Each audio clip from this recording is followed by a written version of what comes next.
બપોરના લગભગ 1 વાગ્યાના સમયે મોહનજી જ્યારે પણ પોતાના ઓફિસમાંથી ઘરે પાછા આવતા હતા ત્યારે તેમના મહોલ્લાના બધા જ બાળકો સ્કૂલમાં જતા હોવાથી આખું મહોલ્લું સુમસાન રહેતું હતું.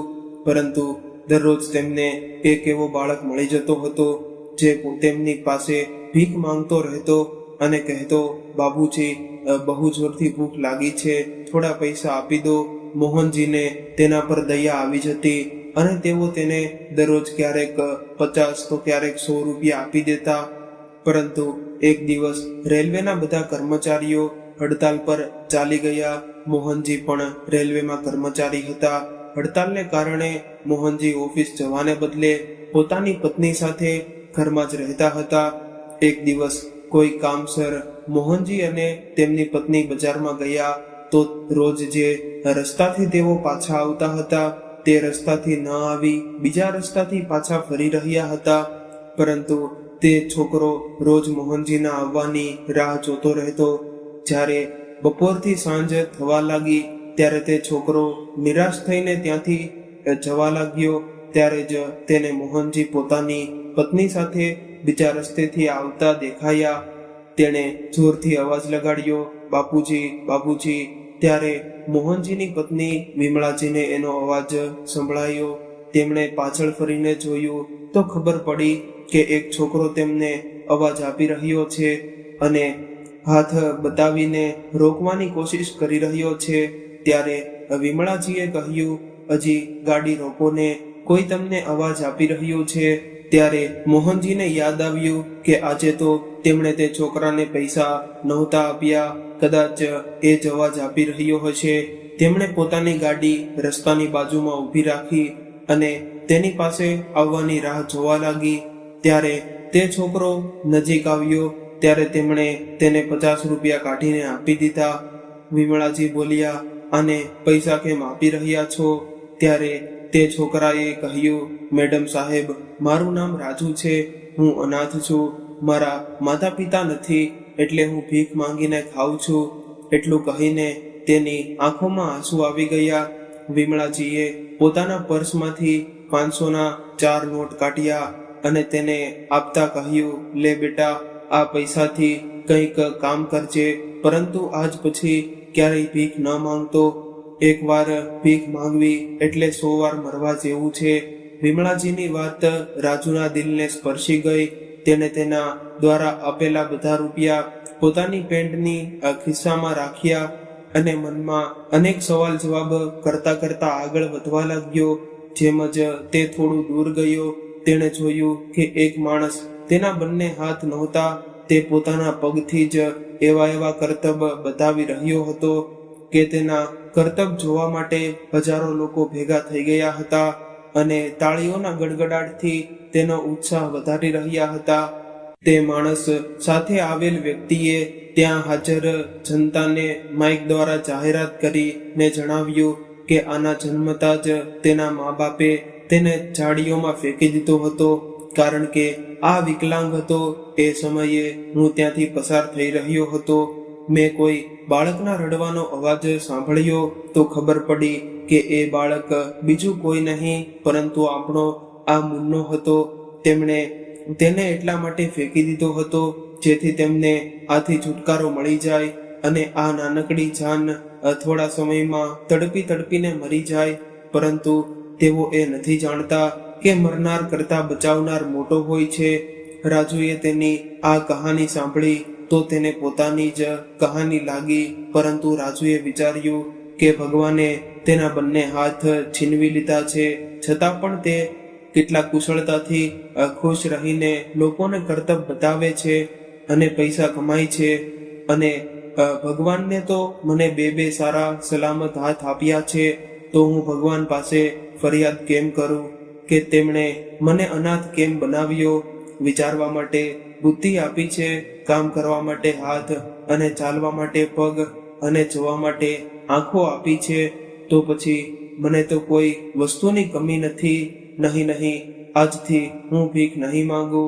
આજથી હું મહેનત કરીને જ ખાઈશ. જ્યારે એ માણસ વિકલાંગ હોવા છતાં મહેનતની કમાણી ખાઈ શકે છે તો હું કેમ નહીં? બસ પછી શું હતું? કહે છે ને કે જ્યાં ઈચ્છા હોય ત્યાં રસ્તો હોય છે. બસ એવું જ રાજુ સાથે પણ થયું. રાજુ કંઈક વિચારતો આગળ વધી રહ્યો હતો કે રસ્તામાં તેને બટાટાની ભરેલો એક ઠેલો દેખાણો. તે તેની પાસેથી પસાર થઈ રહ્યો હતો ત્યારે તેણે જોયું કે એ ઠેલાવાળો ખૂબ જ પરેશાન દેખાઈ રહ્યો હતો. તેણે તેને પૂછ્યું, શું થયું ચચ્ચા? તમે બહુ પરેશાન દેખાઈ રહ્યા છો. કંઈક થયું છે શું? ત્યારે તે માણસ પોતાનું મોઢું છુપાવીને રડતા બોલ્યો, હમણાં જ મારા ઘરેથી ફોન આવ્યો છે કે મારા પિતાજીનું અવસાન થઈ ગયું છે અને મેં કાલે જ આ બધા બટેકા ખરીદ્યા છે. હવે પોતાના ઘરે જવા માટે મારા પાસે પૈસા નથી. હવે હું શું કરું? કોની પાસે મદદ માંગુ? મને કંઈ સમજાતું નથી. આવું કહીને તે માણસ ફરી રડવા લાગ્યો. રાજુ તેને શાંત કરતા બોલ્યો, ચચ્ચા, આ બટેકા કેટલાના છે? બેટા, એમ તો મેં આ 400માં ખરીદ્યા છે, પણ આ બધા વેચ્યા પછી મને લગભગ 500 મળી જાય. જો કોઈ મને 410 પણ આપી દે તો હું આ બધા બટેકા તેને આપી દઉં, પણ હું કોને કહું કે આ લઈ લ્યો? મને કંઈ સમજાતું નથી, તે માણસે કહ્યું. ત્યારે રાજુ બોલ્યો, ચચ્ચા, મારા પાસે આખા 410 છે. તમે ઈચ્છો તો 10 રૂપિયાનો નફો લઈને આ બધા બટેકા મને વેચી શકો છો. રાજુની વાત સાંભળી તે ઠેલાવાળો તો ખુશીથી ખીલી ઉઠ્યો. તેણે ખુશી રાજુને ઠેલો સહિત બધા બટેકા આપી દીધા અને પૈસા લઈને ત્યાંથી ચાલ્યો ગયો. હવે રાજુ એ બટેકા લઈને ત્યાં ગયો જ્યાં તે રાત્રે સૂતો હતો. તેનું પોતાનું તો કોઈ ઘર નહોતું. તે એક નાની ઝૂંપડીમાં રહેતો હતો. તેણે તે ઠેલો ત્યાં જ ઊભો રાખી દીધો. આખી રાત્રે ઉંદરો બટેકા મજાથી ખાતા રહ્યા. સવારે ઉઠીને જ્યારે રાજુએ જોયું તો ઘણા બટેકા અડધા અધૂરા થઈ ગયા હતા. તેણે તેમને કાઢીને અલગ કર્યા અને કેટલાય બટેકા સડી પણ ગયા હતા. એટલે રાજુને ઘણું નુકસાન થયું. છતાં પણ તેણે હિંમત હારી નહીં. તેના કાનમાં એ જ શબ્દો ગુંજી રહ્યા હતા, ભીખ માંગવી એટલે 100 વાર મરવા જેવું છે. એટલે તેણે મનમાં નક્કી કરી લીધું હતું કે ભલે તેને જેટલી પણ મહેનત કરવી પડે તે કરશે, પણ ભીખ નહીં માંગે. બીજા દિવસે જ્યારે એ બટેકા વેચવા ગયો ત્યારે તેને મુશ્કેલીથી 200 રૂપિયા મળ્યા. રાજુ 400ના બદલે 200 રૂપિયા મળતા થોડો નિરાશ તો થયો, પરંતુ તેણે ફરી પોતાનું મન મજબૂત કર્યું અને વિચાર્યું કે તેને શાકભાજીનો નહીં પરંતુ કંઈ બીજો ધંધો કરવો જોઈએ. તે ખાલી ઠેલો ધકેલતો માર્કેટ તરફ ચાલ્યો ગયો. સવારે જતા તેણે જોયું કે એક ચાના ઠેલા પર બહુ ભીડ લાગેલી હતી. તે પણ ત્યાં જઈને શાંતિથી ઊભો રહીને જોવા લાગ્યો કે એ ચા વાળો કેવી રીતે ચા બનાવે છે અને લોકો ચાને કેટલી પસંદ કરે છે. તેણે એ દિવસે ત્યાંથી ચા ખરીદી અને પી, એ જોવા માટે કે ચાનો સ્વાદ કેવો છે અને એ ચામાં શું નાખે છે. ત્યારબાદ તેણે ચા વાળાને પૂછ્યું કે ચચ્ચા, તમે આ ચાનો ધંધો ક્યાંથી શરૂ કરો છો? ત્યારે ચા વાળાએ જણાવ્યું કે આ ધંધો તો પોતાના પિતાજી પણ કરતા હતા. રાજુએ વિચાર્યું કે એટલે જ તેઓ એટલી કુશળતાથી ચા બનાવે છે, પરંતુ શું હું એટલી કુશળતાથી ચા બનાવી શકીશ?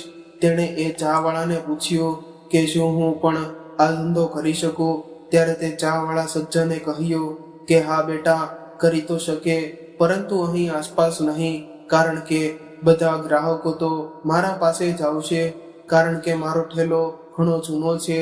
એટલે તું આવું કર, બજારના બીજા છેડે પોતાનો ઠેલો લગાવી દે.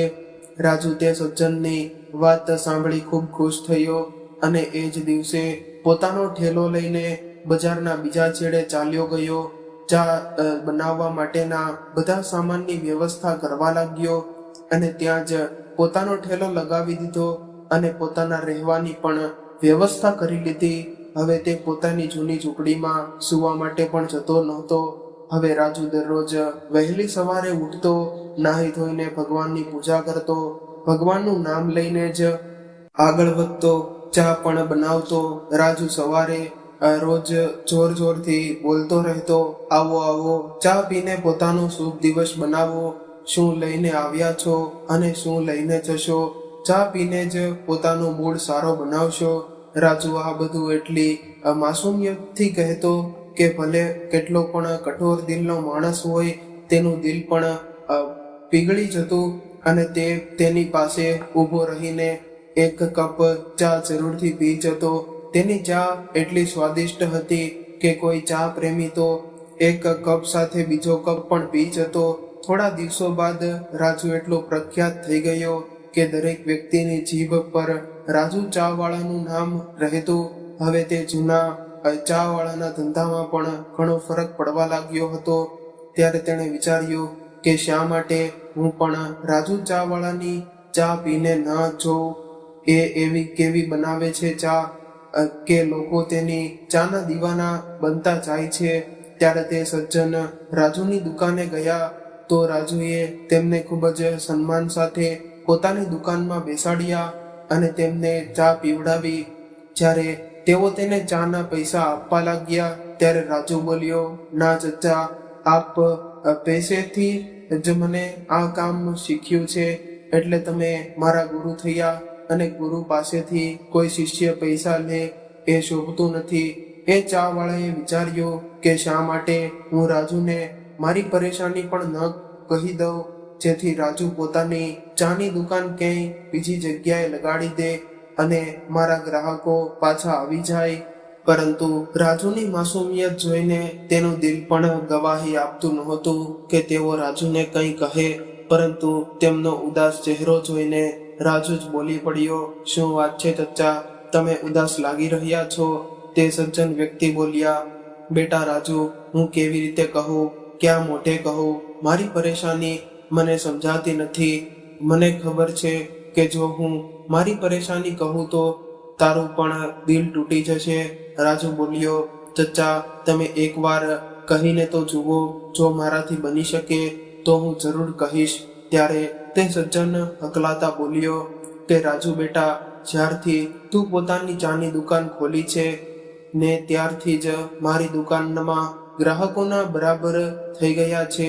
બેટા, હવે હું શું કરું? હવે હું વૃદ્ધ થઈ ગયો છું. આના સિવાય બીજું કામ મને આવડતું નથી અને અહીંથી મારું ઘર પણ નજીક પડે છે, એટલે હું અહીં નજીકમાં જ પોતાનો ચાનો ઠેલો ચલાવવા માંગુ છું. મેં તો વિચાર્યું હતું કે મારી દુકાનને કારણે તારી દુકાન નહીં ચાલે, એટલે જ મેં તને મારી પાસેથી દુકાન દૂર રહેવાની લગાવવાની સલાહ આપી હતી. પરંતુ મને શું ખબર હતી કે તેનો ઉલટો થવાનો છે. એટલું કહીને તેઓ પોતાનું મોઢું લટકાવીને શાંતિથી ઊભા રહી ગયા. રાજુ ચહેકતા ચહેરા સાથે તેમના ચહેરાને પોતાના બંને હાથમાં લઈને કુંડળીએ બેસી ગયો અને બોલ્યો, બસ એટલી જ વાત છે ચચ્ચા, આ પરેશાની તો આપણે ચપટીમાં હલ કરી દઈએ. એ કેવી રીતે બેટા? અરે ચાચા, મારું તો ન ઘર છે કે ન પરિવાર. હું મારો ઠેલો લઈને બીજા બજારમાં ચાલ્યો જઈશ. તમે મજાથી તમારો ધંધો જમાવીને નિશ્ચિત થઈને કામ કરતા રહેજો. રાજુની વાતો સાંભળીને તે ચા વાળો આશ્ચર્યચકિત થઈને રાજુને જ જોતો રહી ગયો. તેનું મોઢું ખુલ્લું ને ખુલ્લું રહી ગયું. તેમના મોઢેથી એક પણ શબ્દ ન નીકળ્યો અને તેઓ રાજુને મનમાં ઘણા આશીર્વાદ આપતા આપતા શરમથી માથું ઝુકાવીને ત્યાંથી ચાલ્યા ગયા. રાજુએ બીજા જ દિવસે પોતાનો બધો સામાન લીધો અને બીજા શહેરમાં રસ્તો પકડી લીધો. હવે તે ત્યાંથી ક્યાં જાય એ પણ તેને સમજાતું નહોતું.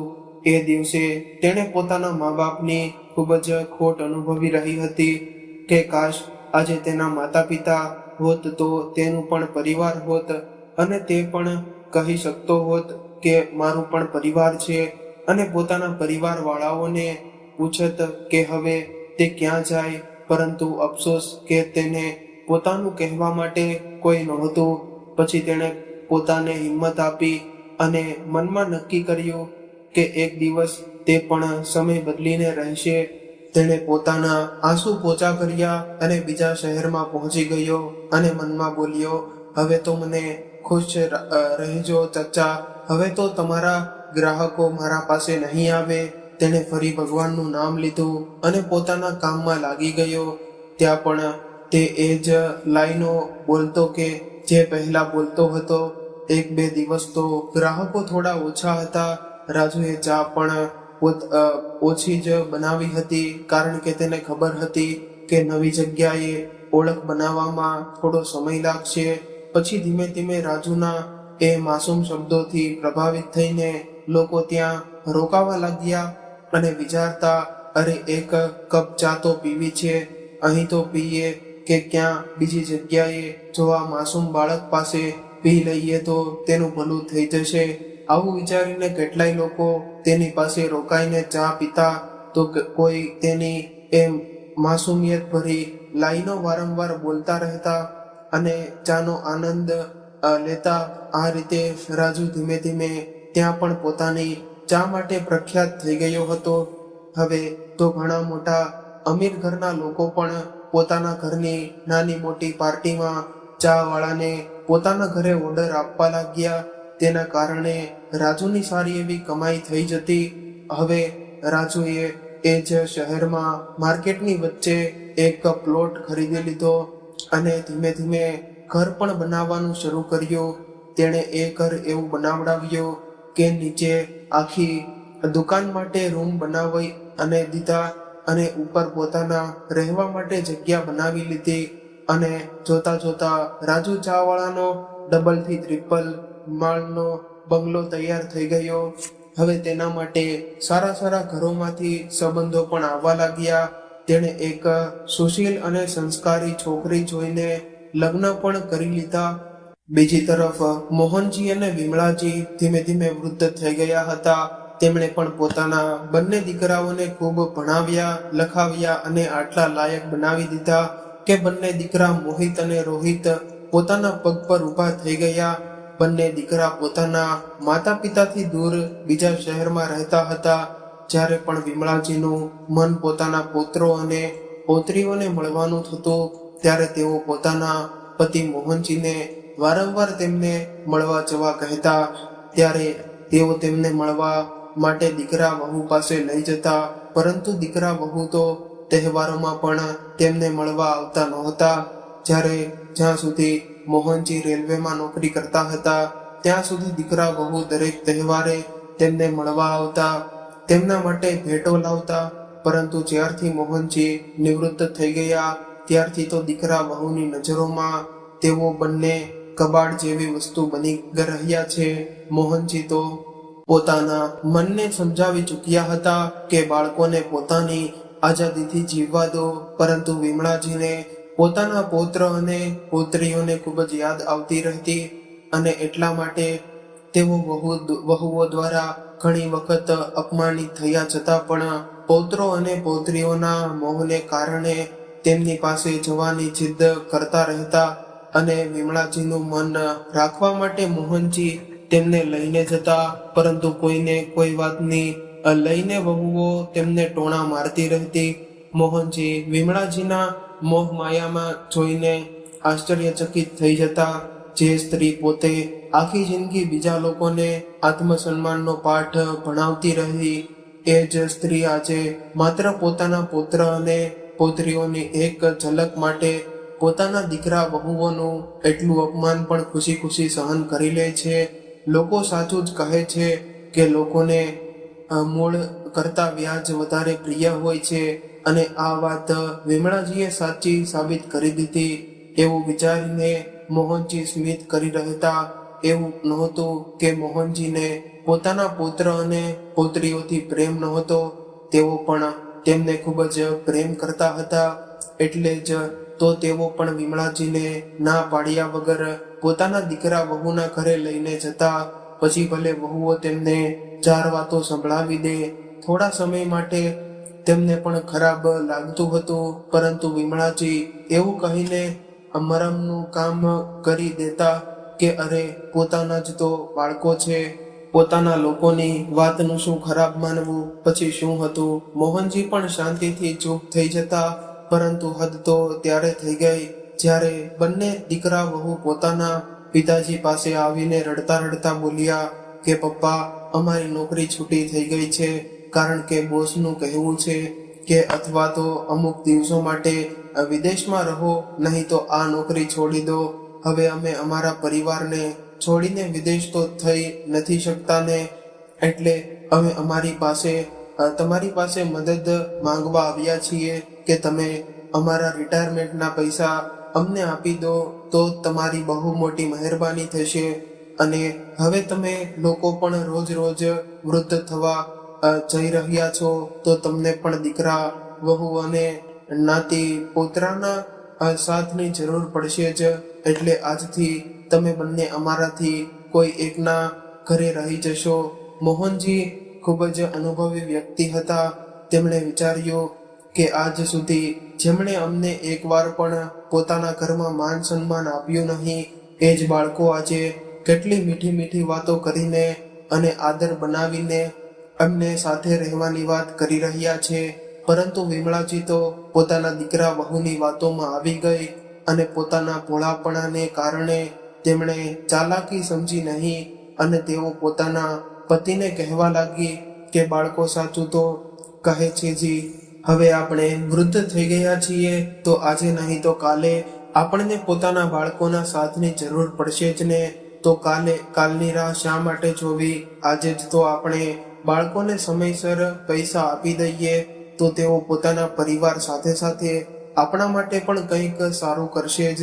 વિમળાજીના વારંવાર કહેવા પર મોહનજી માની ગયા અને તેમણે પોતાના બધા પૈસા બંને દીકરાઓને સરખા વહેંચી દીધા અને બીજા જ દિવસે બંને પોતપોતાના પરિવારને લઈને જવા લાગ્યા.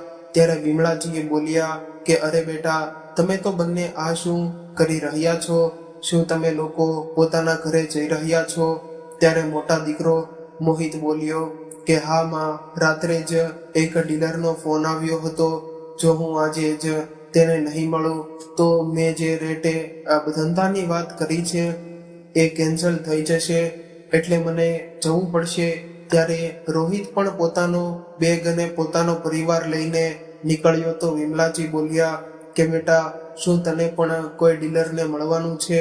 હા, નહીં માં, ખરેખર વાત એવી છે કે હું જે ઓફિસમાં કામ કરતો હતો ને એ બોસનો ફોન આવ્યો હતો, એટલે કહ્યું છે કે જો હું આજે જ મારું રાજીનામું આપું તો જ મને PF ના પૈસા મળશે, નહીં તો એક પણ પૈસો નહીં મળે, એટલે મને પણ જલ્દી જવું પડશે. ત્યારે વિમળાજી બોલ્યા કે અરે, એ બધું તો ઠીક છે, પરંતુ અમને બંનેને કોણ લઈને જશે એ વિશે શું વિચાર્યું છે તમે? ત્યારે બંને ભાઈઓ એકબીજાને જોવા લાગ્યા. ત્યારબાદ મોટો દીકરો મોહિત બોલ્યો, અરે માં, તમે ચિંતા શા માટે કરો છો? અમે લોકો આવીશું ને તમને લેવા. અને તમે લોકો ક્યાં કોઈ બીજાના ઘરે રહો છો કે તમને અમારી જેમ રૂમનું ભાડું આપવું પડે છે? અત્યારે તમે લોકો મજાથી રહો. અમારા માંથી જેને પણ સમય મળશે એ આવીને તમને લઈને જશે. ત્યારે વિમળાજી બોલ્યા કે અરે બેટા, આપણે બધા તો એક જ ઘરમાં હતા. તમે લોકો રાત્રે જ કહી દીધું હોત તો અમે બંને પણ તમારી સાથે જ તૈયાર થઈ જાત. અરે માં, અમને લાગ્યું કે તમે લોકો સૂઈ ગયા હશો અને રાત પણ ઘણી થઈ ગઈ હતી, એટલે તમને જગાડવાનું યોગ્ય ન લાગ્યું. કોઈ વાત નથી માં, ત્યાં સુધી તમે તમારી બધી સહેલીઓને મળી લેજો અને બધું સામાન પેક કરી અને આ રાખજો, જેથી અમને વારંવાર ગામમાં આવવું ન પડે. એટલું કહીને બંને દીકરા વહુઓએ વિમળાજીના પગ સ્પર્શ કર્યા અને નીકળી ગયા. વિમળાજી પોતાના દીકરાઓને ઘણા આશીર્વાદ આપી રહી હતી કે તેમના બાળકો કેટલા સમજદાર થઈ ગયા છે. ત્યાં સુધી મોહનજી ઊંઘમાંથી જાગ્યા પણ નહોતા. જ્યારે તેઓ ઉઠ્યા ત્યારે જોયું કે આખું ઘર શાંત અને સૂનું લાગી રહ્યું હતું. તેમણે અવાજ લગાડ્યો, વિમળા, ઓ વિમળાજી, હમણાં આવી.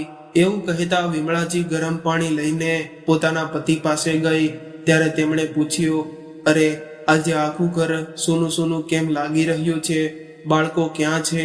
વિમળાજીએ માયુસ થઈને જવાબ આપ્યો કે હજી તેઓ બંને તો પોતાનો પરિવાર લઈને ચાલ્યા ગયા, કારણ કે તેમને કોઈ જરૂરી કામ આવી ગયું હતું. તેમણે એટલા માટે નહોતા જગાડ્યા કારણ કે તમે છેલ્લા થોડા દિવસોથી રોજ રાત્રે મોડા સૂતા હતા. એટલે તમારી ઊંઘ પૂરી ન થઈ હોય એવું વિચારીને બાળકો તમને નહોતા જગાડ્યા અને મને કહ્યું છે કે પપ્પા પાસે અમારી તરફથી માફી માંગી લેજો. જુઓ ને આપણા બાળકો આજકાલ કેટલા સમજદાર અને જવાબદાર થઈ ગયા છે.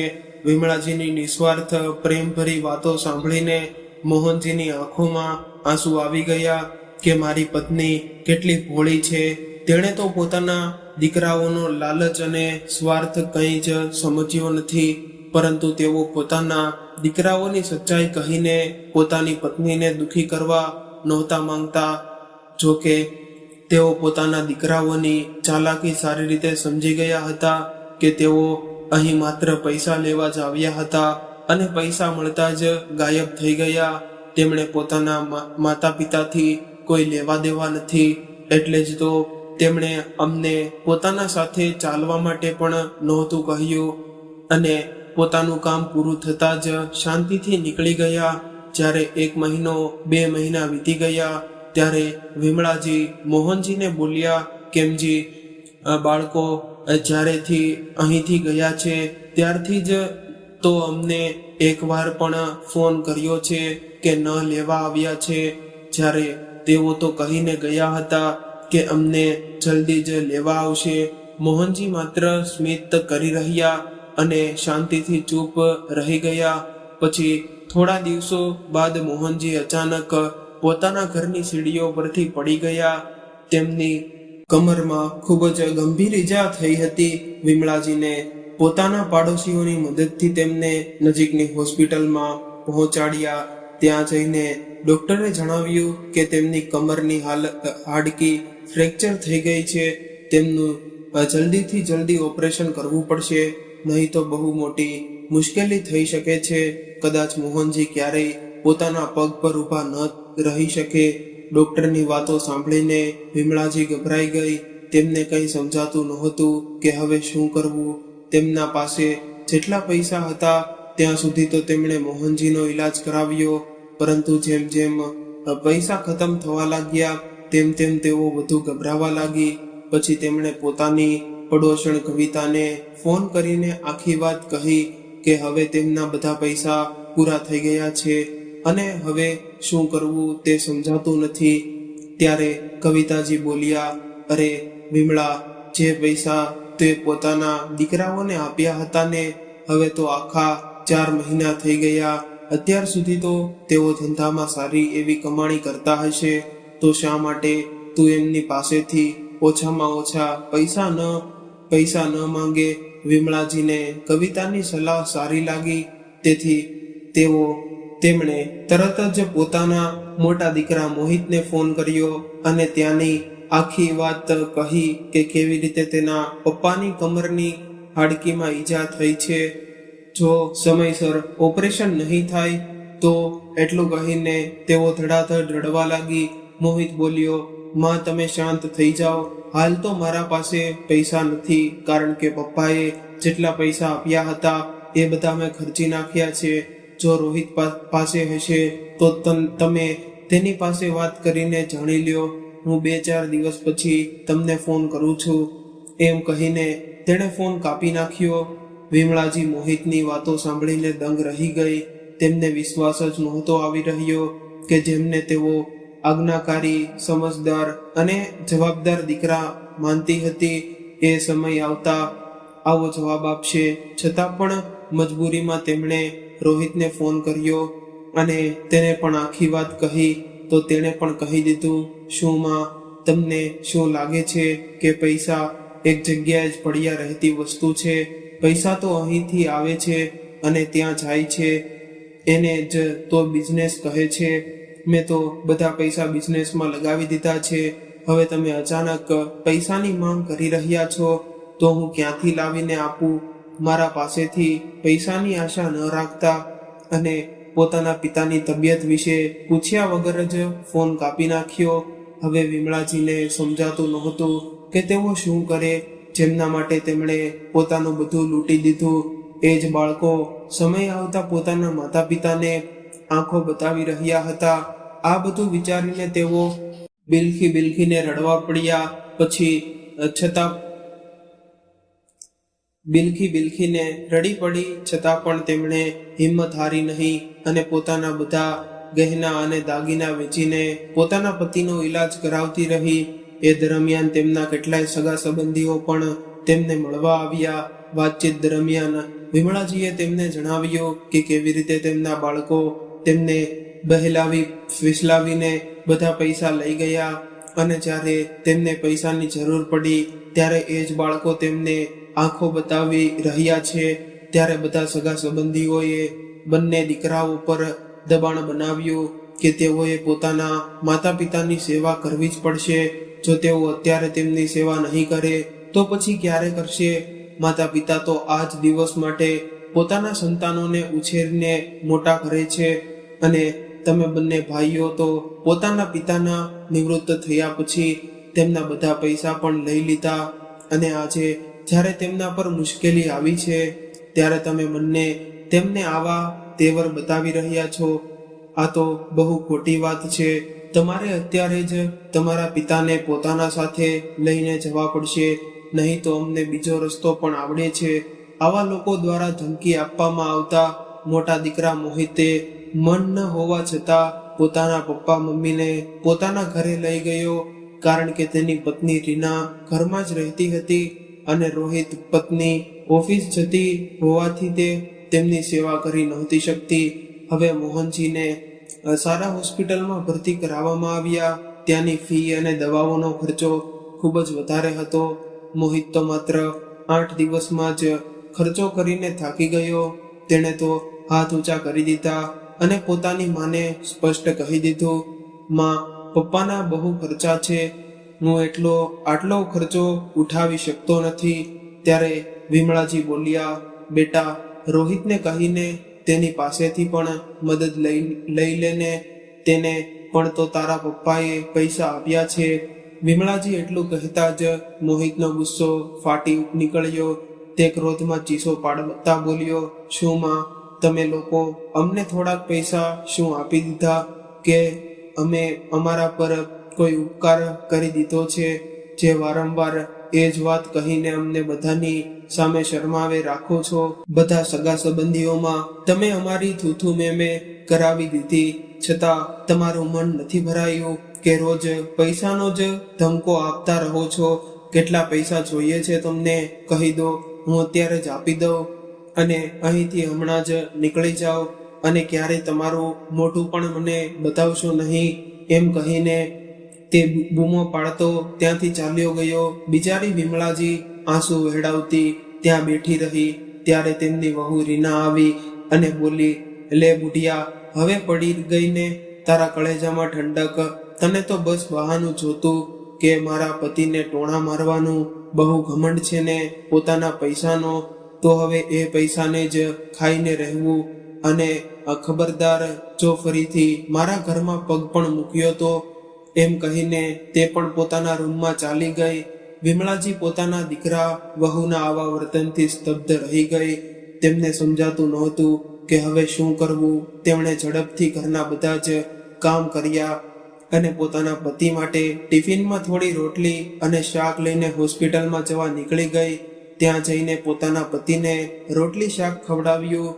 એટલામાં નર્સ આવી અને બોલી, મેડમ, તમે ડોક્ટર સાહેબને જઈને મળી લો, તેઓ ક્યારથી તમને મળવા માંગે છે, પરંતુ તમે અહીં હતા જ નહીં. વિમળાજી દોડી ડોક્ટર પાસે ગઈ તો તેમને જણાવ્યું કે મોહનજીના ઓપરેશનમાં 5 લાખ રૂપિયા લાગશે. વિમળાજીને 5 લાખનું નામ સાંભળતા જ ચક્કર આવવા લાગ્યા. તેઓ મનમાં વિચારવા લાગી, કાશ અમે અમારા બંને દીકરાઓને 20 લાખ રૂપિયા ન આપ્યા હોત તો આજે કેટલું સારું ઈલાજ કરાવી શક્યા હોત અને દીકરા વહુ પણ આગળ પાછળ ફરતા રહેતા. આખી ભૂલ તો મારી જ છે. જો હું વારંવાર પૈસા આપવા માટે ન કહેતી તો મારા પતિ આ નાલાયક લોકોને પૈસા ન આપતા, પરંતુ મારી આંખો પર તો પુત્ર મોહની આ પટ્ટી બંધાઈ ગઈ હતી.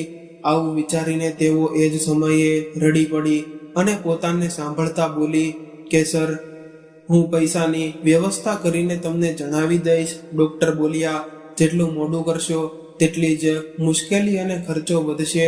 હવે વિમળાજી શું કરે તેમને કંઈ સમજાતું નહોતું.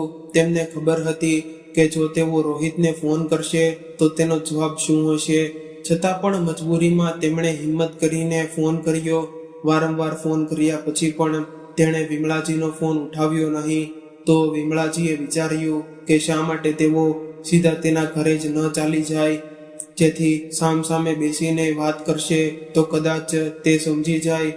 અને તેઓ રોહિતના ઘરે જવા માટે નીકળી પડી. જ્યારે તેઓ રોહિતના ઘરે પહોંચ્યા તો તેમના ઘરને તાળું મારેલું હતું. તેમણે પાડોશીઓને પૂછ્યું તો તેમણે જણાવ્યું કે તેણે તો આ મકાન વેચી દીધું છે અને હવે બીજી જગ્યાએ ઘર ખરીદી ત્યાં રહે છે. જ્યારે વિમળાજીએ નવા ઘરનું સરનામું પૂછ્યું તો કોઈએ જણાવ્યું નહીં. વિમળાજી પરેશાન થઈને ત્યાંથી પાછી હોસ્પિટલ જવા માટે નીકળી પડી. તેઓ ગભરાટમાં પાગલ જેવી ક્યારેક દોડતી તો ક્યારેક ચાલતી જઈ રહી હતી કે અચાનક તેમની ટક્કર એક કાર સાથે થઈ ગઈ. તે કારવાળો તેમને ટક્કર મારીને ઝડપથી ત્યાંથી ભાગવાની કોશિશ કરી રહ્યો હતો, પરંતુ થોડે અંતરે ટ્રાફિક પોલીસ ઊભી હતી. તેમણે તેને જોઈ લીધો અને તરત જ ગાડી પકડીને પોતાના કબજામાં લઈ લીધી અને એ માણસને પણ ક્યાંય ન જવા કહી દીધું. પછી ત્યાં હાજર કેટલાય લોકોને કહીને વિમળાજીને ઊભી કરવામાં આવી. જ્યારે વિમળાજીને ઊભા કરવામાં આવ્યા અને તેમને પાણી પીવડાવવામાં આવ્યું ત્યારે તેઓ થોડા ઠીક થયા.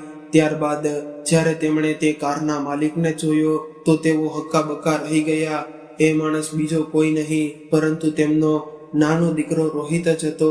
તેણે જ્યારે પોતાની માને જોઈ ત્યારે ગીરગીટની જેમ રંગ બદલાઈને બોલ્યો, અરે માં, તમે અહીં? હવે આ પપ્પાની તબિયત કેવી છે? હું તો તમને અને પપ્પાને મળવા જ જતો હતો.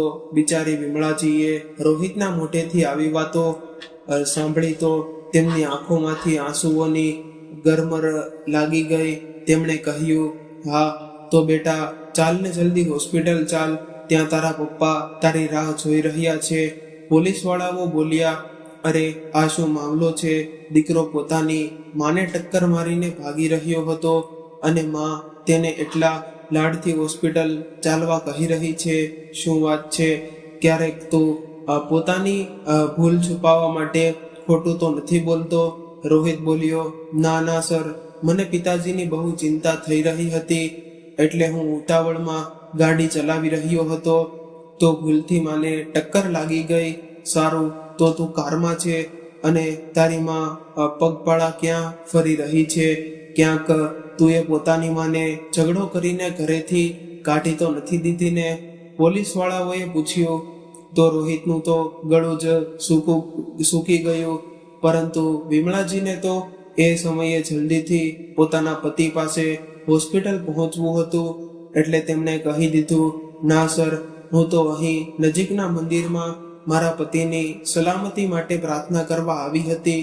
સાંભળ્યું છે કે ત્યાં માથું ટેકવાની દરેક ઈચ્છા પૂરી થાય છે અને મારા પાસે મોબાઈલ ન હોવાથી મારા દીકરા સાથે વાત થઈ શકતી નહોતી અને આ ઉતાવળમાં હોસ્પિટલ જવા માંગતો હતો એટલે નાનો એવો અકસ્માત થઈ ગયો. એવું કહીને વિમળાજીએ પોતાના હાથ પગમાં લાગેલી ઈજાઓ પર ધ્યાન આપ્યા વગર જ તેની કારમાં બેસી ગઈ અને જલ્દી હોસ્પિટલ જવા કહ્યું. પોલીસ વાળાઓએ પણ એ જ સમયે રોહિતને કડક ચેતવણી આપી કે તું એ પોતાના માતા પિતાને પરેશાન કરવાની કોશિશ કરી તો સીધો જેલની હવા ખાતા તૈયાર રહેજે. રોહિત એક જ તરફ પોતાની માને ટક્કર મારવાને કારણે અને પોલીસની નજરમાં આવી જવાને કારણે ડરી રહ્યો હતો તો બીજી તરફ પોલીસની ચેતવણીથી પણ ગભરાઈ ગયો હતો. એટલે એ સમયે તે શાંતિથી વિમળાજીને હોસ્પિટલ લઈ ગયો. વિમળાજી સાથે થયેલો અકસ્માત અને મજબૂરીમાં પોતાના પિતા પાસે જવું, ત્યાં જઈને તેણે જોયું તો મોહનજીને ઓપરેશન થિયેટરમાં લઈ જવામાં આવી ચૂક્યા હતા. વિમળાજીએ તેમની આસપાસ બેડ પર પડેલા દર્દીઓના અટેન્ડરને પૂછ્યું તો તેમણે જણાવ્યું કે તેમને ઓપરેશન માટે લઈને ગયા છે.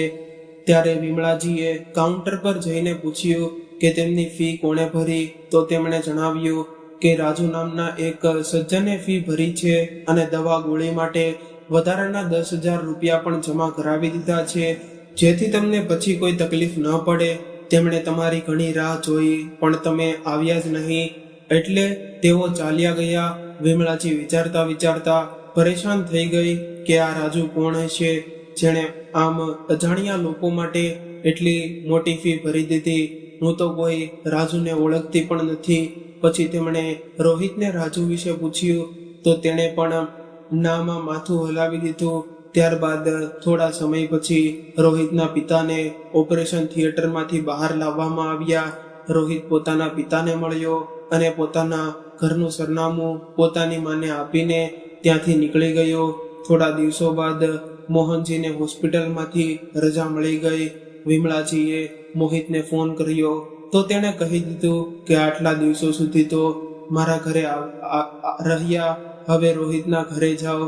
ત્યારબાદ વિમળાજીએ પોતાના નાના દીકરા રોહિતને ફોન કર્યો તો તેણે કહ્યું કે અમે બંને અમારી ડ્યુટી પર ગયા છીએ, તમે લોકો ઓટોમાં બેસીને આવી જાઓ. વિમળાજીએ તેમનું ઘર ક્યારેય જોયું પણ નહોતું, છતાં તેમણે ઓટોવાળાને સરનામું કહ્યું તો તે તેમને એ સરનામે પહોંચાડી ગયો. હવે બંને પતિ પત્ની પોતાના દીકરા બહુના ઘરે આવવાની રાહમાં તેમના ઘરના બહાર જ ભિખારીઓની જેમ ભૂખ્યા તરસ્યા બેઠા હતા. જ્યારે તેમની વહુ મીરા સાંજે આવી અને તેમને પોતાના ઘરની બહાર બેઠેલા જોયા તો તેમને જોતા જ ગુસ્સાથી ભરાઈ ગઈ. તેણે ઝડપથી ઘરની ચાવી ખોલી અને તેમને અંદર આવવા કહ્યું. જ્યારે તેઓ અંદર આવ્યા તો તે તેમના પર વરસી પડી. તમે લોકો સાંજ થતા પછી આવી શકતા નહોતા. તમને ખબર હતી ને કે ઘરમાં આખો દિવસ કોઈ રહેતું નથી, બાળકો પણ સ્કૂલ પછી ટ્યુશનમાં જાય છે. આજે તમારા જેવા ફટીચર લોકોને કારણે અમારા પાડોશીમાં તેઓ અમારી નાક કપાઈ ગઈ. તમને કોઈને જોયા હશે તો શું કહ્યું હશે કે તેમના ઘરમાં આ ક્યાં ભિખારી લોકો આવ્યા છે.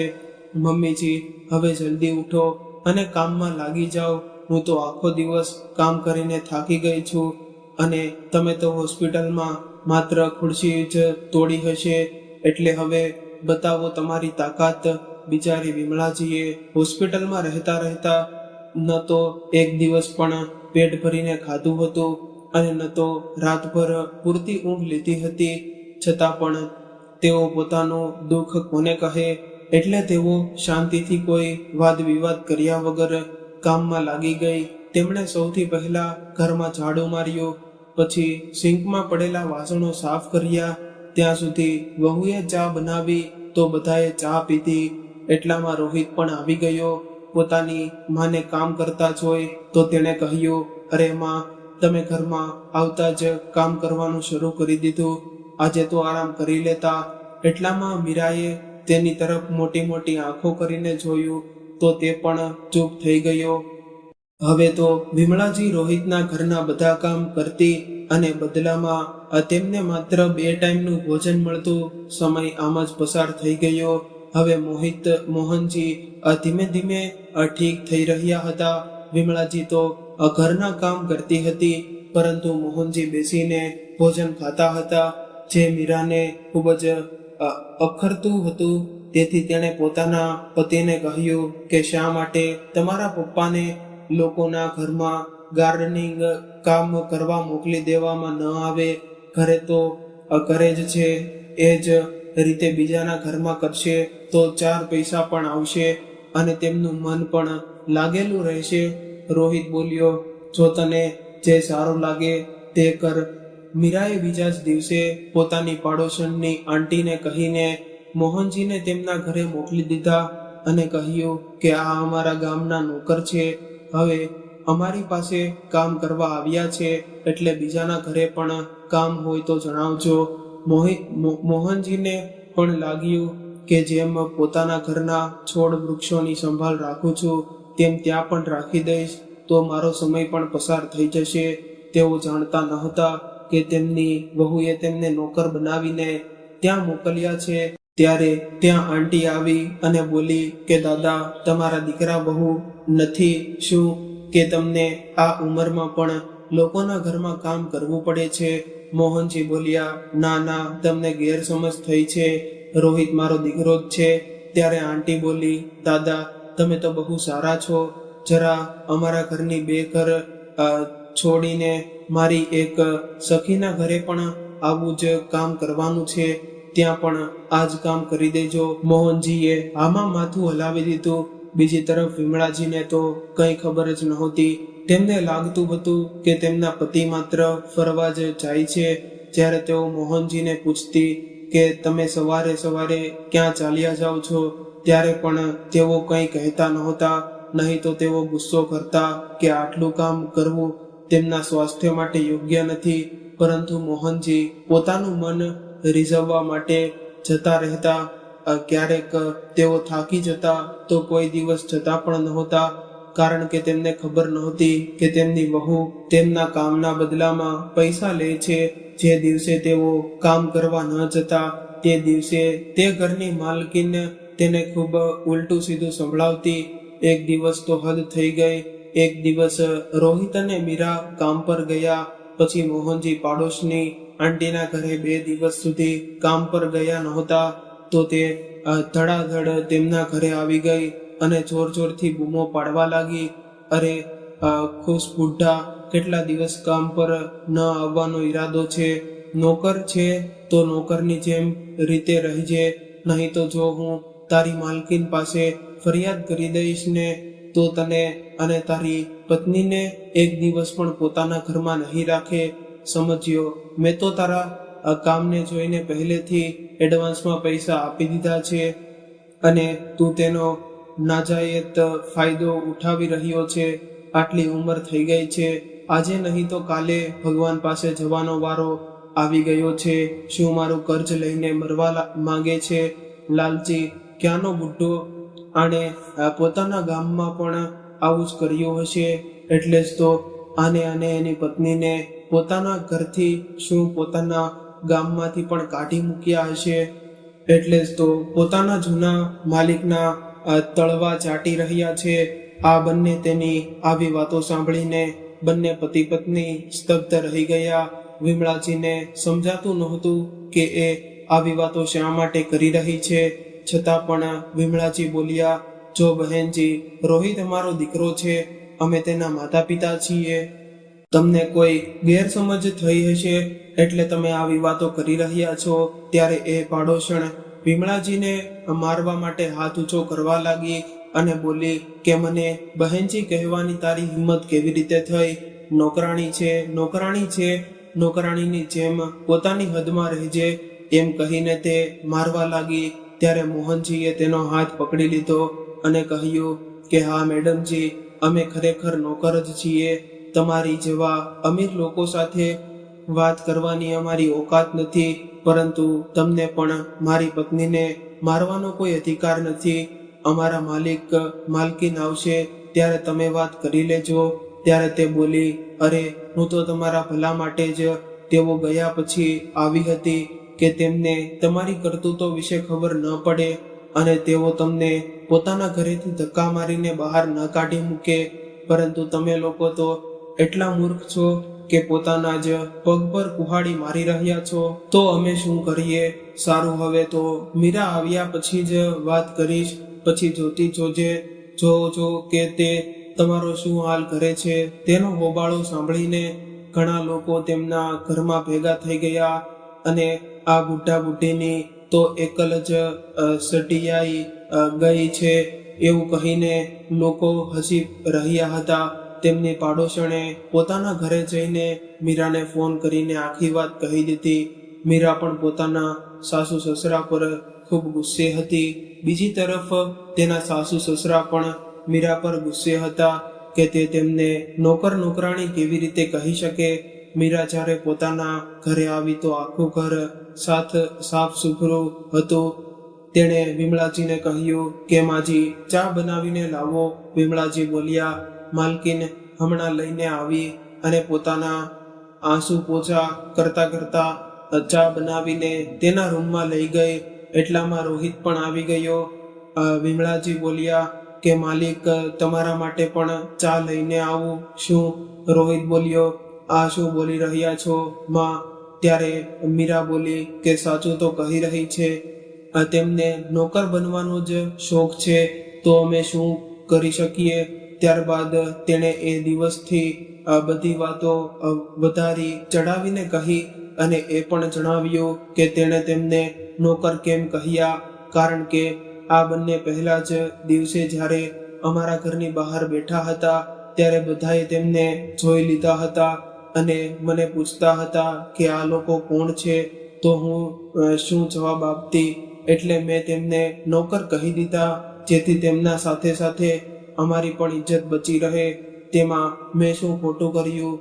અમે અમારા ઘરમાં તેમને માતા પિતાનું સન્માન તો આપીએ જ છીએ ને. હવે બહારના લોકો તેમને નોકર માને કે પરિવારના સભ્ય તમને ઓળખે તેમાં શું ફરક પડે? રોહિત બોલ્યો કે હા માં, મીરા સાચું જ તો કહી રહી છે. પોતાના દીકરાની વાતો સાંભળીને બંને પતિ પત્ની અવાક રહી ગયા. જ્યાં તેમણે લાગ્યું હતું કે તેમનો દીકરો તેમનો પક્ષ લેશે, ત્યાં તેણે તો પોતાની પત્નીનો જ પક્ષ લઈને તેમને એક જ પળમાં પરાયા બનાવી દીધા.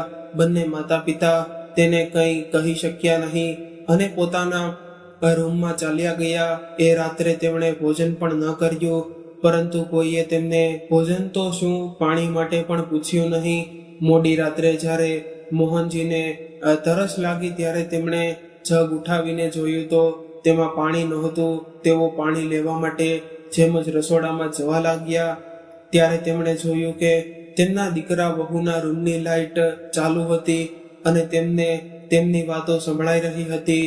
રોહિત, હું તો કહું છું કે આ બુઢા બુઢીને રસ્તામાંથી જ હટાવી દઈએ, પછી ન રહેશે બાસ કે ન વાગશે બાંસુરી. ત્યારે રોહિત બોલ્યો, યાર, પરંતુ માના એક્સિડન્ટ પછીથી તો પોલીસે મને કડક ચેતવણી આપી છે કે તેમને કંઈ ન થવું જોઈએ, નહીં તો તેમને કંઈ પણ થશે તો સીધે શંકા મારી ઉપર જ આવશે. સમજ્યું? મીરા બોલી, અરે મારા ભોળા પતિદેવ, મેં તેનો પણ ઇંતજામ કરી રાખ્યો છે. મેં મારી સખી પાસે કહીને તેમના પાગલ હોવાનો સર્ટિફિકેટ પણ બનાવડાવી રાખ્યો છે અને કેવી રીતે તેમને પાગલ સાબિત કરવાના છે એ પણ તેણે મને સમજાવી દીધું છે. રોહિત બોલ્યો, કેવી રીતે? ત્યારે મીરા બોલી, અરે યોગ્ય સમય આવવા દે તો તે આ બંને પોતે જ પોતાને પાગલ સાબિત કરી દેશે. જોતા જોજો, હું તેમના પર ખોટો આરોપ લગાવીને પણ એટલી ભોળી બની જઈશ કે એ બુઢો ગુસ્સાથી તિલમિલ ઉઠશે અને એ બુઢિયા પોતાના પતિનો જ પક્ષ લેશે. બસ આપણું કામ બની જશે. તેમને પાગલ સાબિત કરવા માટે એટલું જ પૂરતું રહેશે. પછી બધા આસપાસ વાળા જ કહેશે કે તેમને પાગલખાને મોકલી દો, પરંતુ અમે એવું બતાવશું કે ના, આ બંને ઘણા દિવસોથી અમારા ઘરે કામ કરે છે, એટલે અમને તેમની સાથે લાગણી થઈ ગઈ છે.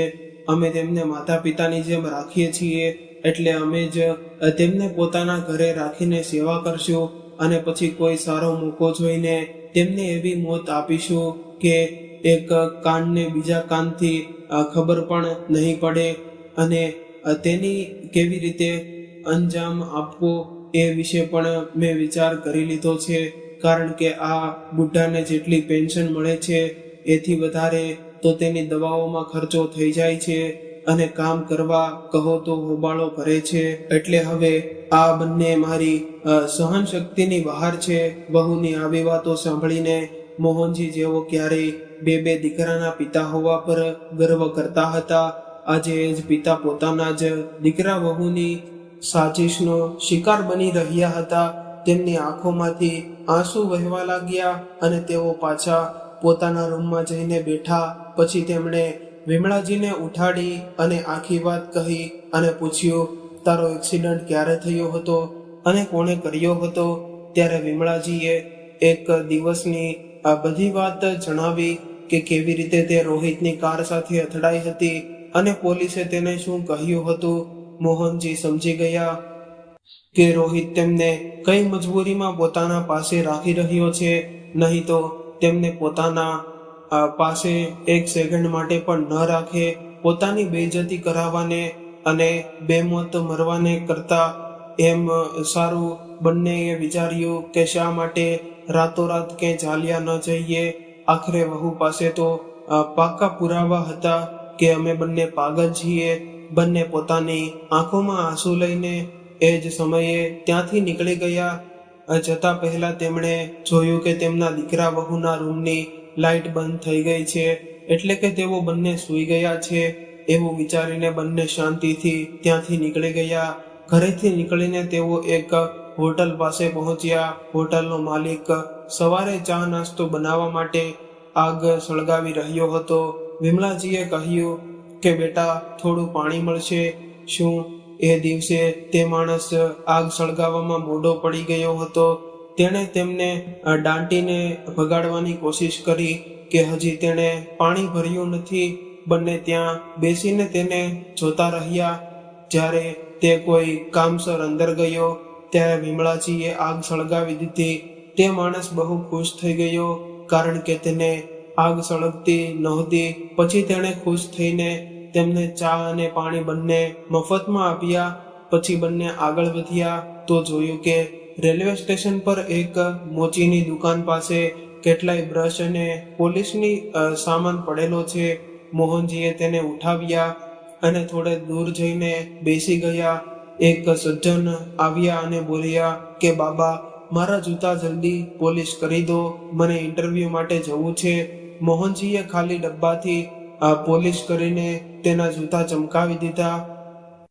તેણે તેના બદલામાં 50 રૂપિયા આપ્યા. બંને ખૂબ જ ખુશ થયા. જ્યારે એ છોકરો ઇન્ટરવ્યૂ આપી પાછો આવ્યો તો તે સિલેક્ટ થઈ ગયો હતો. તેણે ખુશ થઈને તેમને મીઠાઈનો ડબ્બો આપ્યો અને 100 રૂપિયા ઇનામ રૂપિયા આપ્યા અને તેની સાથે સેલ્ફી પણ લીધી. અને એ દિવસે મોહનજી અને વિમળાજી ખૂબ જ ખુશ થયા. હવે બંને વિચારવા લાગ્યા કે શા માટે આ પૈસાથી પોતાના ગામમાં ન ચાલ્યા જઈએ. જ્યારે તેઓ પોતાના ગામ પહોંચ્યા તો ખબર પડી કે તેમના બંને દીકરાઓએ તેમનું ઘર અને ખેતર બધું વેચી દીધું છે. પોતાના દીકરાઓની આ કરતૂતથી બંને ખૂબ જ દુઃખી થયા.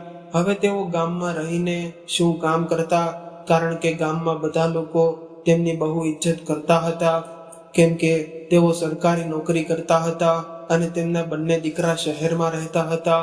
એટલે લોકો માનતા હતા કે તેમને પૈસાની કોઈ કમી નથી.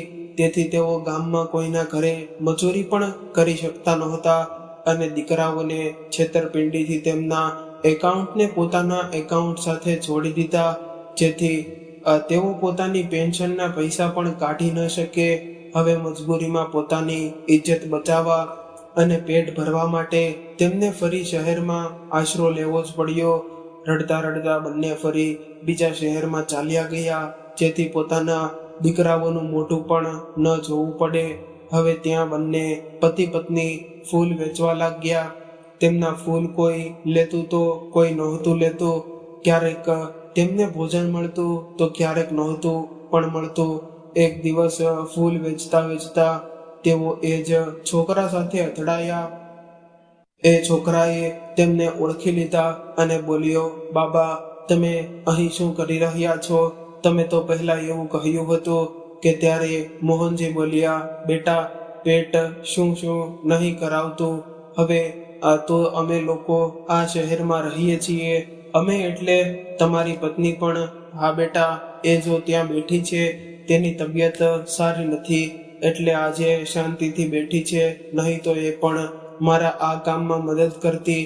ત્યારે એ છોકરો કહ્યું કે બાબા, તમે ખરાબ ન માનો તો એક વાત કહો, શું તમારા પરિવારમાં કોઈ નથી? મોહનજી બોલ્યા, બેટા, કહેવા માટે તો મારા બે દીકરા છે, પોત્રો પોતરીઓ છે, પરંતુ પોતાનું કહેવા માટે કોઈ નથી. તો બાબા, તમે તેમના પર કેસ કેમ નથી કરતા? બેટા, પોતાના જ બાળકો પર કેસ કરીને શું જીતવું? એ કરતા મરી જવું સારું. એ જ વિચારીને કેસ નથી કર્યો. અને એ દિવસની વાત મોહનજીની આંખો સામે ફિલ્મની જેમ ફરી વળવા લાગી કે જો હું તેમના પર કેસ પણ કરું તો એ લોકો મને પાગલ સાબિત કરીને કેસ જીતી લેશે અને પોતાના જ બાળકો સાથે કેસ લડીને શું જીવવું?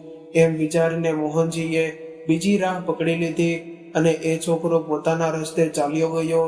જ્યારે એ છોકરો પોતાના ઘરે ગયો ત્યારે પોતાની પ્રોફાઇલ ફોટો જોઈ રહ્યો હતો. તેમાં એ ફોટો પણ હતો જેના પર તેના પિતાની નજર પડી. ફોટો જોઈને એ ચોંકી ગયો. તેણે કહ્યું કે અરે બેટા રમણ, આ ફોટો તું કોના સાથે લીધો છે, ફરી બતાવતો. રમણે ફરી ફોટો બતાવ્યો. રમણના પિતા બીજો કોઈ નહીં પરંતુ એ જ અનાથ રાજુ હતો, જેને વિમળાજીએ 400 રૂપિયા આપીને કહ્યું હતું કે ભીખ માંગવી એટલે 100 વાર મરવા જેવું છે. તેણે ફોટો જોઈને કહ્યું કે અરે આ તો એ જ બાબુજી છે જેઓના કારણે હું અહીં સુધી પહોંચ્યો છું. તેણે પૂછ્યું કે આ તને ક્યાં મળ્યા? ત્યારે રમણે તેના વિશે આખી વાત કહી. જ્યારે રાજુ તો તેમને દરરોજ યાદ કરીને ભગવાનની જેમ તેમની પૂજા કરતો હતો અને તેમના નાલાયક દીકરાઓને તેમની આવી દુર્દશા કરી દીધી. રાજુ બોલ્યો, બેટા શું તું મને અત્યારે જ તેમની પાસે લઈ જઈશ? નહીં તો એ લોકો ક્યાં બીજે ચાલ્યા જશે.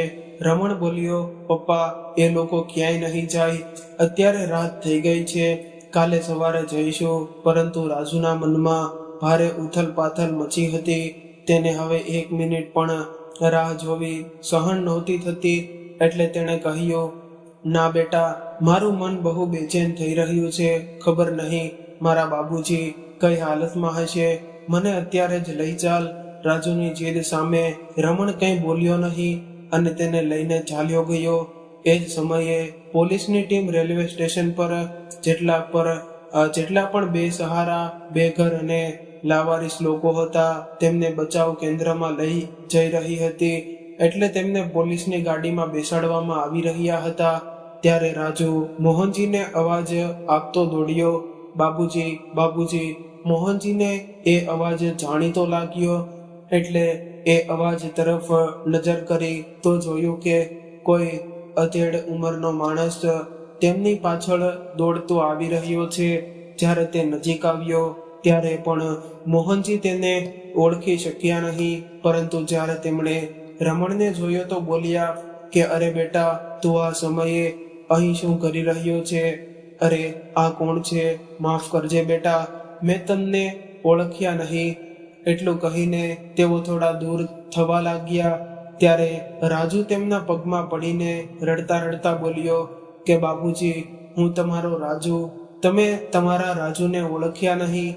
અને અમ્માજી, તમે જ તો મને ભીખ માંગવાની રોક્યો હતો અને આજે તમારા જ આશીર્વાદથી હું એક લાયક માણસ બની શક્યો છું. લો બાબુજી, અમ્માજી, હવે તમારો દીકરો તમને પોતાની મહેનતની કમાણી ખવડાવશે. તેમાં ભીખનો 1 રૂપિયો પણ નથી, પરંતુ અમ્માજીએ આપેલા 400 રૂપિયા અને બાપુજીએ આપેલા 10 રૂપિયાથી શરૂ કરેલા ધંધાથી જ તમારો દીકરો આજે આ મુકામ સુધી પહોંચ્યો છે. અર્થાત તમારા 410 રૂપિયાનું વ્યાજ જ હવે તમારા વૃદ્ધાવસ્થામાં સહારો બનશે. મોહનજી અને વિમળાજીની આંખોમાં આંસુ આવી ગયા અને બંને રાજુ સાથે તેના ઘરે ચાલ્યા ગયા. ત્યાં જઈને જોયું તો રાજુની 3 માળની બિલ્ડિંગ કોઈ બંગલાથી ઓછી લાગતી નહોતી. રાજુએ જણાવ્યું કે નીચેના દુકાનમાંથી તેને દર મહિને 50,000 ભાડું મળે છે અને ઉપરની 30,000 પણ મળે છે અને વચ્ચેના ભાગમાં તે પોતાના પરિવાર સાથે રહે છે. મોહનજી અને વિમળાજી બંનેની પ્રગતિ જોઈને ખૂબ ખુશ થયા. હવે રાજુ અને તેનો પરિવાર મોહનજી અને વિમળાજીની ખૂબ જ સેવા કરવા લાગ્યા. હવે તેઓ બંને પહેલા કરતાં પણ વધારે ખુશ રહેવા લાગ્યા. એટલે તેમને હવે વધુ દવાઓની પણ જરૂર પડતી નહોતી. આ દરમિયાન રાજુએ તેમને જણાવ્યું કે હોસ્પિટલમાં તેમના ઓપરેશનનું બિલ પણ તેણે જ ભર્યું હતું, કારણ કે તે સમયે તે પોતાની પત્ની સાથે કોઈને મળવા ગયો હતો અને તેને ખબર પડી કે પૈસાને કારણે તમારો ઈલાજ થઈ શકતો નથી. જ્યારે તે ફરીથી ગયો ત્યારે તમને લોકો ત્યાંથી જઈ ચૂક્યા હતા. બીજી તરફ રોહિતને કેન્સરની બીમારી થઈ ગઈ એટલે તે હોસ્પિટલમાં ભરતી થઈ ગયો. તેની નોકરી છૂટી ગઈ. મીરા તેનું ધ્યાન રાખવા માટે હોસ્પિટલમાં જ રહેવા લાગી તો તેની પણ નોકરી છૂટી ગઈ. તેમણે જેટલા પણ પૈસા બચાવ્યા હતા એ બધા ખર્ચાઈ ગયા. અહીં સુધી કે તેમનું ઘર પણ વેચાઈ ગયું, તેમના બાળકોનું ભણતર પણ અધૂરું રહી ગયું. મીરાને આ બધાનો એટલો મોટો આઘાત લાગ્યો કે તે પાગલ થઈ ગઈ. જ્યાં તે પોતાના સાસુ સસરાને પાગલ બનાવવા નીકળી હતી ત્યાં પોતે જ પાગલ બની ગઈ. રોહિતે જોયું કે હવે તેના બાળકો પણ તેની પાસે આવતા નહોતા, ન તો તેની ખબર પૂછતા હતા કે તે પોતાની પત્નીની હાલત જોતો, પોતાની બીમારી વિશે વિચારતો અને બાળકોની ચિંતા કરતો. આ બધું વિચારીને તે સુકાઈને કાંટો બની ગયો હતો. તેણે જેટલું કર્જ લઈ લીધું હતું એ હવે લોકોની સામે માથું ઊંચું કરીને ઊભું રહેવાની તેની ઇજ્જત પણ રહી નહોતી. બીજી તરફ મોહિતનો પણ આખો વેપાર બરબાદ થઈ ગયો. તેણે પણ ધંધામાં ઘણું નુકસાન થયું. તેણે પણ મોટા મોટા વેપારીઓ પાસેથી એટલું કર્જ લઈ લીધું હતું કે લોકો તેની જાનના દુશ્મન બની ગયા હતા. હવે કર્જદાર તો તેના ઘરે પૈસા માંગવા આવી જતા હતા. તેણે પણ કર્જ ચૂકવવા માટે પોતાનું ઘર વેચી દીધું અને ભાડાના મકાનમાં રહેવા ચાલ્યો ગયો. તેની પત્ની રીનાએ જોયું કે તેનો પતિ હવે કંગાળ થઈ ગયો છે તો તે પોતાના બાળકોને લઈને પોતાના માયકે ચાલી ગઈ. હવે મોહિત એકલો ઘરમાં રહેતો અને કર્જદારોના ફોન પર ફોન આવતા તો રોજ દારૂ પીવા લાગ્યો. અને એક દિવસ એવો આવ્યો કે તે નશાનો આદિ બની ગયો અને લોકો પાસે ભીખ માંગી પોતાનું પેટ ભરવા લાગ્યો. બીજી તરફ રાજુનો દીકરો રમણ મોહનજી અને વિમળાજી પાસેથી સારી વાતો શીખતો અને તેમની પોતાના મોબાઈલમાં વિડીયો પણ બનાવતો. તેને કારણે તેઓ ખૂબ ચર્ચિત રહેતા બની ગયા. લોકો તેમને મળવા આવતા, ઘણા લોકો મદદ પણ માંગવા આવતા.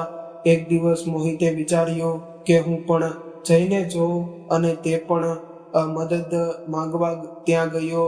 ત્યાં જઈને તેણે પોતાના મા પપ્પાને જોયા તો જોતો જ રહી ગયો. તેણે રડતા પોતાના પિતાના પગ પકડી લીધા અને કહ્યું કે પિતાજી, મને માફ કરી દો. મોહનજી બોલ્યા, અરે બેટા, અહીં તો ઘણા લોકો મને કોઈ બાબા કહે છે તો કોઈ પિતાજી, કોઈ બાપુજી કહે છે, તો હું બધાનો પિતા તો ન બની જાઉં ને? લાગે છે કે આ બિચારો પણ મજબૂરીનો માર્યો હશે એટલે એટલો પરેશાન અને દુઃખી છે. બોલો ભાઈ, તમને શું જોઈએ? જે કહેશો એ મળશે. મોહિત પોતાના પિતાને જોઈને દંગ રહી ગયો. પછી તે પોતાની માને બોલ્યો કે માં, તમે પણ તમારા દીકરાને ભૂલી ગયા શું? વિમળાજી બોલ્યા, અરે શું તમે મને પણ ઓળખો છો બેટા? એટલે મને માં કહી રહ્યા છો? અરે જે જોઈએ એ કહો, તમે જરૂર મળશે. પછી એટલે રમણજીએ કહ્યું, આપો બેટા. રમણ, તેમને શું જોઈએ છે? એમ તો ભીખ માંગીને ન ખાવું જોઈએ, પરંતુ કેટલાય લોકોની આદત હોય છે કે કોઈને છેતરી તેમની સંપત્તિ હડપી લેવી અને પછી એ જ વ્યક્તિ પાસેથી ભીખ માંગવી. પરંતુ કોઈ વાત નહીં, જેવી કરણી એવી ભરણી. ભગવાને તો અમને આપવું શીખવ્યું છે એટલે આજે પણ બંને હાથથી આપી જ રહ્યા છીએ. પરંતુ લોકોને સમજ ક્યારે આવશે ખબર નહીં. અને તેમણે મોહિત પણ નોટોની વરસાદ કરી દીધો. મોહિત આંસુ વહેડાવતો રહ્યો અને રડીને પોતાની દુઃખભરી કહાની સંભળાવતો રહ્યો કે કેવી રીતે તેની પત્ની અને બાળકો બંને છોડીને ચાલ્યા ગયા અને હવે તે બેઘર થઈને અહીં ત્યાં ભટકી રહ્યો છે. એ જ દરમિયાન રોહિતે પણ એક દિવસ ટીવી પર જોયું કે તેના મા બાપ ખૂબ જ પ્રસિદ્ધ થઈ ગયા છે અને દરેક ગરીબોની મદદ કરે છે. તો તે પણ તેમની પાસે મદદ માંગવા ગયો. ત્યાં જઈને તેણે જોયું તો તેના મા પપ્પા અમીરોની જેમ રેશમી કપડાં પહેરીને 3 માળના બંગલામાં રહે છે અને તેમને મળવા માટે લોકોની લાઈન લાગી રહે છે અને બંને પતિ પત્ની લોકો પર પાણીની જેમ પૈસા વહેવી રહ્યા છે. આવી પ્રગતિ જોઈને તે દંગ રહી ગયો. તે આખો દિવસ લોકોનું આવવું જવું જોતો રહ્યો. અને પોતાના મોબાઈલમાં વિડીયો બનાવતો રહ્યો. જ્યારે લોકોનું આવવું જવું ઓછું થઈ ગયું ત્યારે એ પોતાના પિતાની પાસે ગયો અને તેના પગમાં પડીને માફી માંગવા લાગ્યો અને તેમને પૂછ્યું કે તેઓ એટલી જલ્દી આટલી પ્રગતિ કેવી રીતે કરી ગયા. ત્યારે મોહનજી બોલ્યા કે બેટા, મારનાર કરતા બચાવનાર મોટો હોય છે.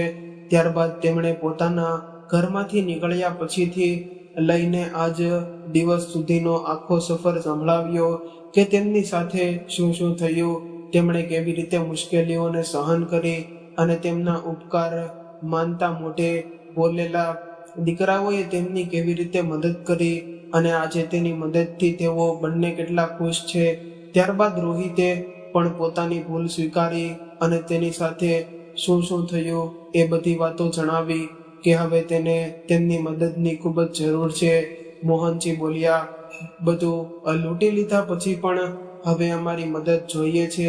નિર્લજ્જ, તારે તો ચુલ્લું ભર પાણીમાં ડૂબી મરવું જોઈએ.